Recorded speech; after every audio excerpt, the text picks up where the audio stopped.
Hello everyone, कैसे हैं आप लोग। Welcome back.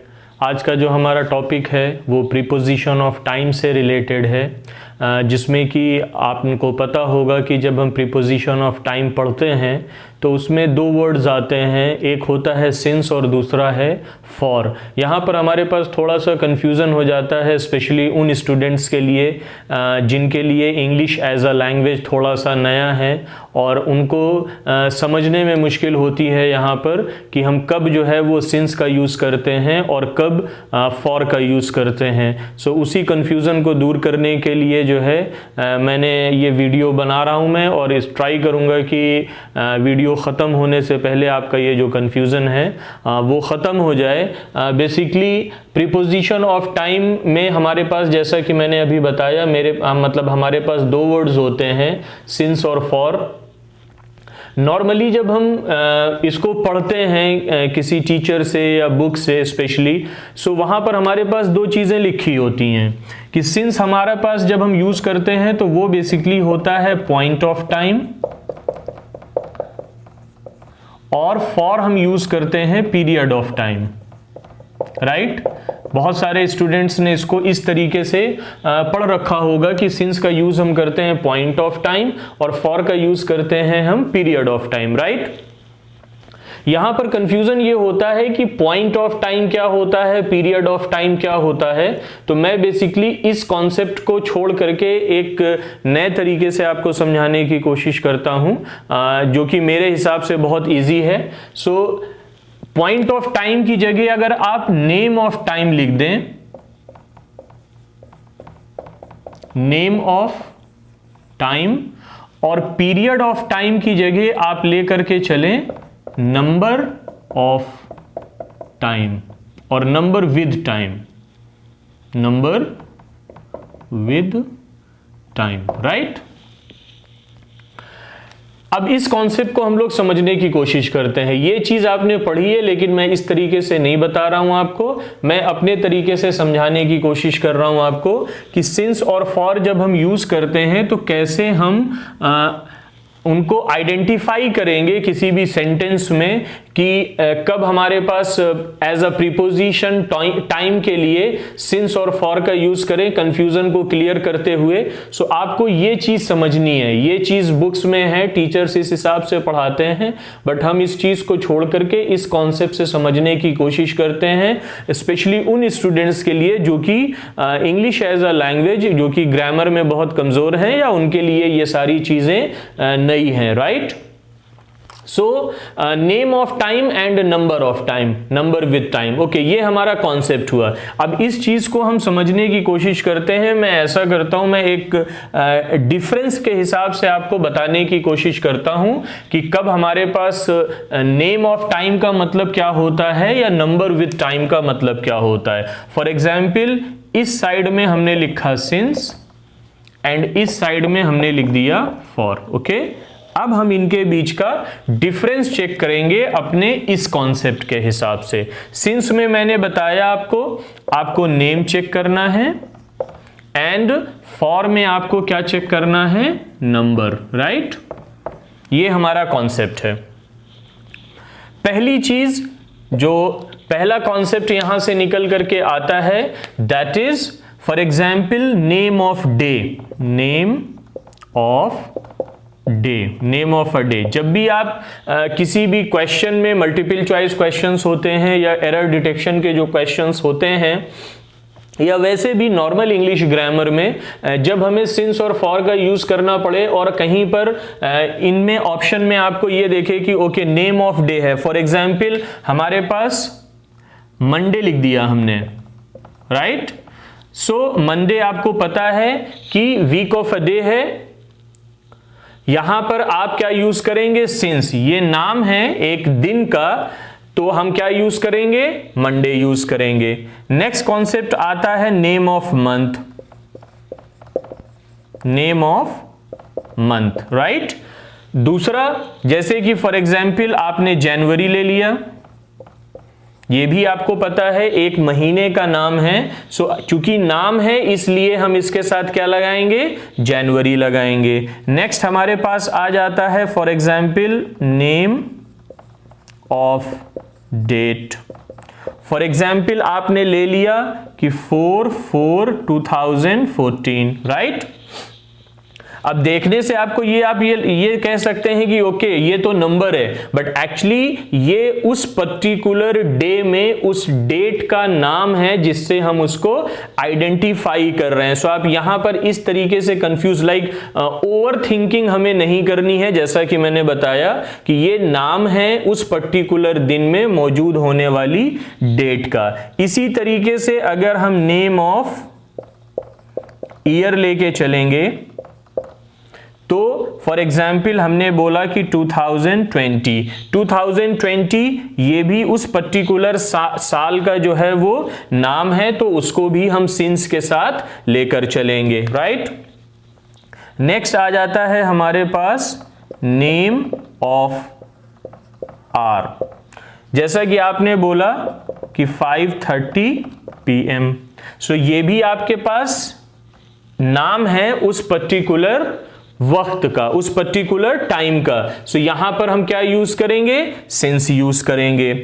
इसके अलावा हमारे पास आता है name of day and night, माने ऐसे वर्ड्स जो कि डे एंड नाइट में यूज किए जाते हैं, starting from morning, afternoon, evening, night. उसके अलावा हमारे पास क्या बोलते हैं, इसके अलावा जो वर्ड्स होते हैं हमारे पास नून, आफ्टरनून, इस तरीके से। सो उस कंडीशन में भी हम क्या करेंगे, सिंस यूज करेंगे। फॉर एग्जाम्पल हमने यहां पर एक एग्जाम्पल लिख दिया मॉर्निंग। सो मॉर्निंग उस पर्टिकुलर डे एंड नाइट में उस पर्टिकुलर वक्त का नाम है। सो हम यहां पर क्या यूज करेंगे, मॉर्निंग यूज करेंगे, राइट। सो होप कि यहां से आपका जो कंफ्यूजन है वो दूर हो जाएगा कि जैसे ही आपने किसी भी पर्टिकुलर टाइम का नाम देखा तो आप उसके साथ क्या यूज करेंगे, सिंस यूज करेंगे। कहने का मतलब ये है कि ये जितने भी वर्ड्स हैं इनके साथ हम क्या यूज करेंगे, सिंस। लाइक जैसा कि आपको पता है प्रीपोजिशन बिफोर वर्ड आता है, कि मतलब ऐसा नहीं बोल सकते मंडे सिंस, नहीं, हमें बोलना है क्या, since Monday, since January, since 4/4/2014, since 2020, since 5:30 PM, since morning, afternoon, evening, night. इस तरीके से हम इसको रिप्रेजेंट करते हैं। होप कि ये चीज आपको यहां से समझ में आ गई होगी इस कॉन्सेप्ट को लेकर के जब हम चल रहे हैं, राइट। ओके, अब हम बात करते हैं फॉर की। फॉर में मैंने जैसे यहां पर बताया आपको, आपके पास जो कॉन्सेप्ट है वो है नंबर का कॉन्सेप्ट। एक चीज यहां पर मैं बता दूं आपको, बहुत इंपॉर्टेंट है कि जब कभी जो फॉर के बाद जो नाउन आता है, फॉर के बाद जो नाउन यूज करेंगे वो प्लूरल फॉर्म में होता है। वो क्या होता है, प्लूरल फॉर्म में होता है। यही हमारा ट्रिक है। प्लूरल फॉर्म का मतलब एस और ई एस, एंड में हमारे पास क्या होगा, एस और ई एस होगा। इसको देखते हैं हम। अब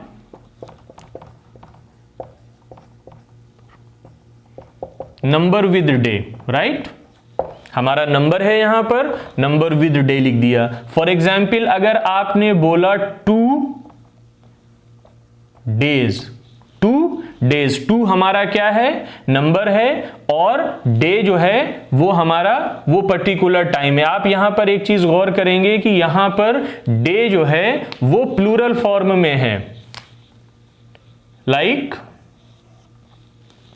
एस। आप इसको ऐसा भी कर सकते हैं, फॉर 1 डे, नो प्रॉब्लम। ऐसा नहीं है कि लाजिम है कि वो प्लूरल फॉर्म में ही होगा। अगर आप बोलें 1 डे, सो यहां पे एस नहीं है, बट 1 चूंकि आपका नंबर है इसलिए आप उसको फॉर के साथ यूज करेंगे। फॉर अ डे इस तरीके से भी बोल सकते हैं। आर्टिकल यूज कर रहे हैं आप, लाइक अ डे। आपको पता है इंग्लिश में आ जो होता है उसका मतलब होता है 1 इन नंबर, राइट।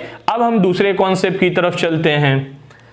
फॉर एग्जाम्पल अगर आपने बोला नंबर विद मंथ्स, राइट, आपने बोला 3 मंथ्स, 3 मंथ्स।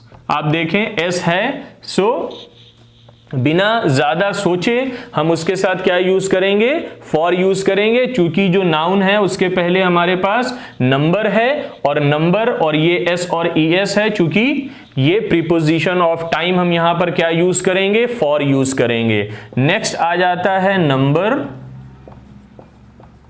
विद, इसी कॉन्सेप्ट के हिसाब से लेके चल रहे हैं हम। सो फॉर एग्जाम्पल ईयर्स आ गया अब हमारे पास, सो हमने माना कि 4 ईयर्स, राइट। फिर वही कॉन्सेप्ट, ईयर्स एस है, नंबर है, सो हम क्या यूज करेंगे, फॉर यूज करेंगे।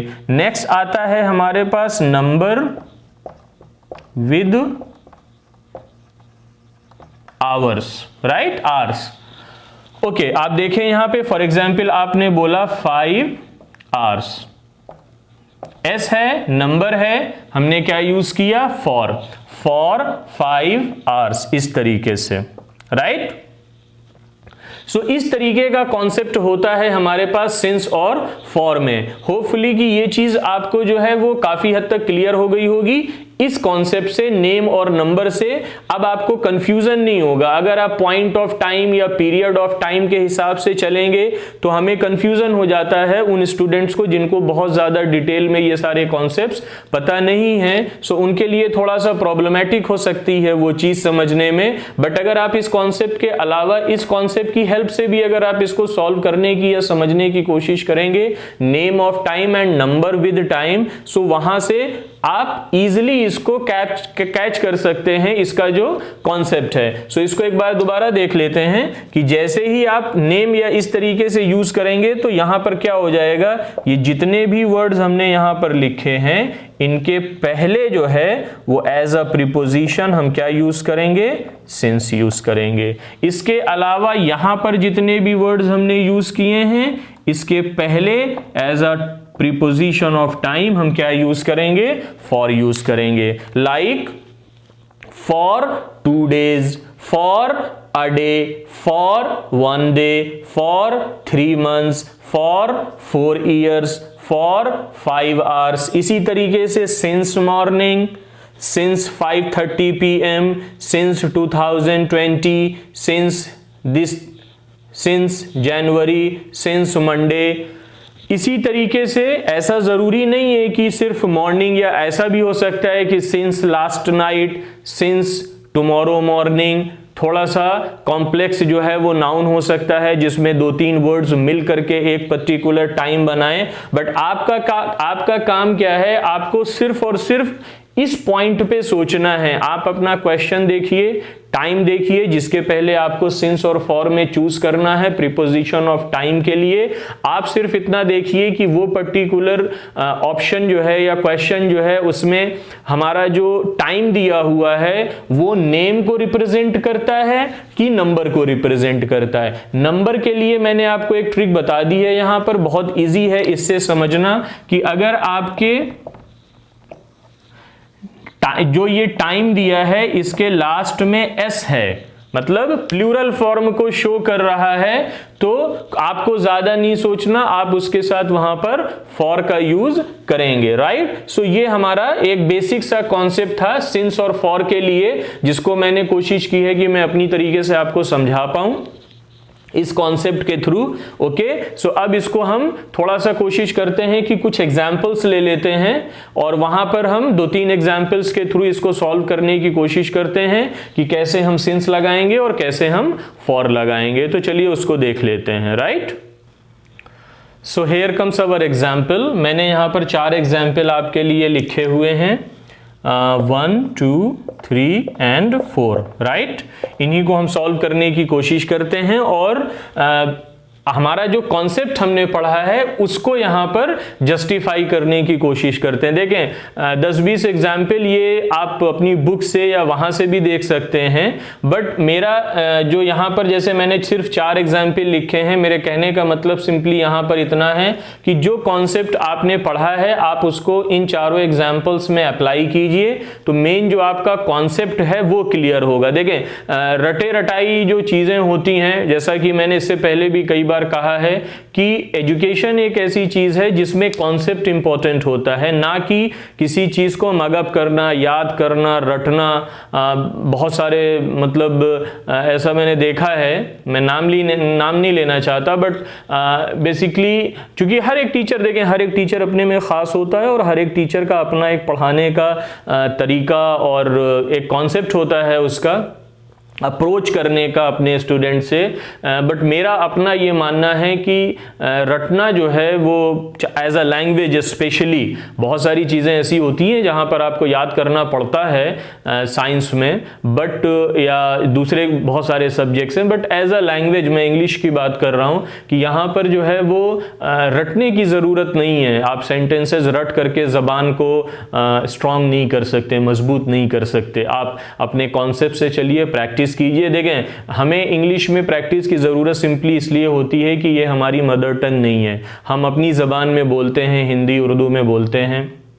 बट अगर आप इसको सीखने की कोशिश कर रहे हैं, इसको समझने की कोशिश कर रहे हैं, तो कॉन्सेप्ट को समझिए, कॉन्सेप्ट को लेकर के चलिए, प्रैक्टिस कीजिए। सेंटेंसेस रटने की ज़रूरत नहीं है। आप ये सोचेंगे कि हमने 50 या 100 सेंटेंसेस रट लिए और हमें इंग्लिश बोलना आ गया, तो वो आपको कहीं पे भी हेल्पफुल नहीं होगा, आप चाहे जितना रट लीजिए। Okay, so back to our topic, that is preposition of time. हम बात कर रहे हैं प्रीपोजिशन ऑफ टाइम में सिंस और फॉर से रिलेटेड। यहां पर मैंने आपको कॉन्सेप्ट दिया name of time and number of time से रिलेटेड, कि जब कभी नेम से रिलेटेड कोई सेंटेंस होता है तो हम सिंस यूज करते हैं, नंबर से रिलेटेड कोई सेंटेंस होता है तो हम फॉर यूज करते हैं। हमने दोनों के बीच में डिफरेंस अभी चेक किया, अब हम देखेंगे एग्जाम्पल्स के थ्रू। पहला एग्जाम्पल मैंने यहां पर लिखा हुआ है, I have been working in this office. हमारे पास दो ऑप्शन हैं, सिंस और फॉर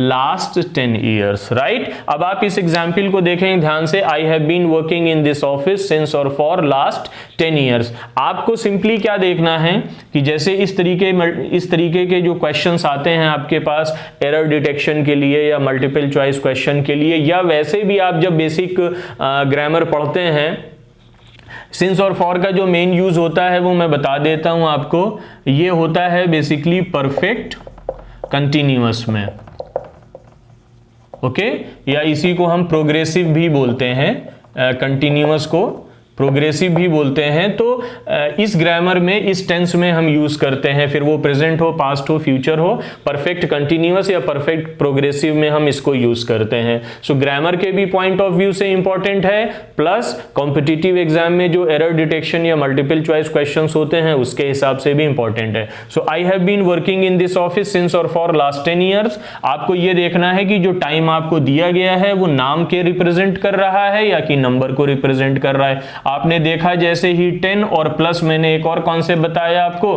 कि अगर वो प्लूरल फॉर्म में होगा तो एस वहां पर होगा। सो आप यहां से क्या चूज करेंगे, फॉर आपका राइट आंसर हो जाएगा। नेक्स्ट देखते हैं, he has been sleeping since और फॉर इवनिंग, राइट। आप देखें इवनिंग हमारे पास, मैंने अभी बताया था आपको कि डे एंड नाइट से रिलेटेड जो वर्ड्स होते हैं उनके साथ हम क्या यूज करते हैं, सिंस, क्योंकि ये क्या है, ये नेम ऑफ टाइम है, राइट।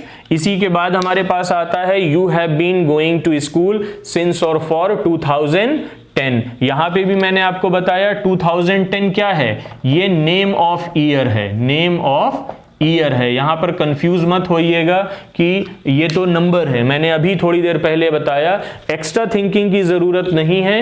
ये चूंकि उस पर्टिकुलर ईयर में जो कैलकुलेटेड ईयर का नंबर है वो दिया गया है यहां पर, उसका नाम। सो नेम ऑफ ईयर है 2010, तो हम क्या यूज करेंगे, हम यूज करेंगे सिंस, राइट। इसी एग्जाम्पल को दूसरे एंगल से देखते हैं, सेम एग्जाम्पल है, you have been going to school, मैंने टाइम चेंज कर दिया है, यहां पर 5 ईयर्स लिखा है। अब देखें 5 चूंकि नंबर हो गया और एस यहां पर प्रेजेंट है, तो आपका राइट आंसर हो जाएगा फॉर। सो इस तरीके से आपको चेक करना है जब कभी आपके पास ऑप्शनल क्वेश्चन में सिंस और फॉर का कॉन्सेप्ट आता है, राइट। सो यहां से ये चीज हमारी वाइंड अप करते हैं हम। होप कि आपको ये चीज समझ में आ गई होगी, स्पेशली उनके लिए जिनके लिए ये चीज नई थी। सो प्रीपोजिशन ऑफ टाइम में हमारा जो है वो सिंस और फॉर का कॉन्सेप्ट जो है वो हमने यहां पर खत्म किया है। इसको ध्यान से चेक कर लीजिएगा, क्योंकि मैंने जैसे अभी बताया इवन जब आप ग्रामर पढ़ते हो परफेक्ट कंटिन्यूअस या परफेक्ट प्रोग्रेसिव की, सो वहां पे भी ये बहुत हेल्पफुल होगा, राइट। सो आप इसको चेक करिए, और अगर कोई क्वेरी होती है, कोई क्वेश्चन है, तो आप बिना किसी झिझक के पूछ लीजिएगा। I will answer that one. Okay, take care till then.